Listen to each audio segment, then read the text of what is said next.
Pemirsa, hujan deras di Kota Prabu Muli menyebabkan ratusan rumah di Kelurahan Payu Putat terendam banjir. Hujan deras di Kota Prabu Muli menyebabkan ratusan rumah di Kelurahan Payu Putat terendam banjir.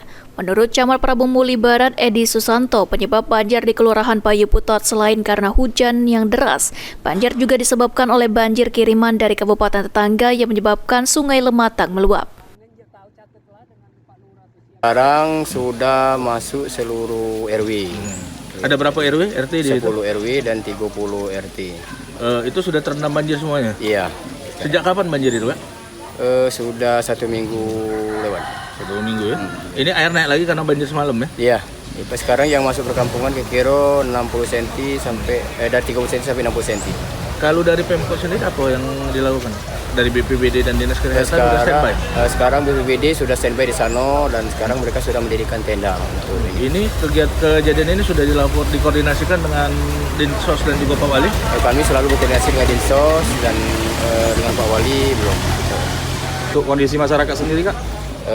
Aman, sehat. Kami Ada yang terkena penyakit, Kak, kulit segala macam? belum ada. Belum ada ya? Jadi sekitar berapa rumah, Pak, yang... Kelurahan Payu Putat memang merupakan daerah langganan banjir dikarenakan daerah Payu Putat merupakan daerah aliran Sungai Lematang. Anggi Perkasa, PAL TV.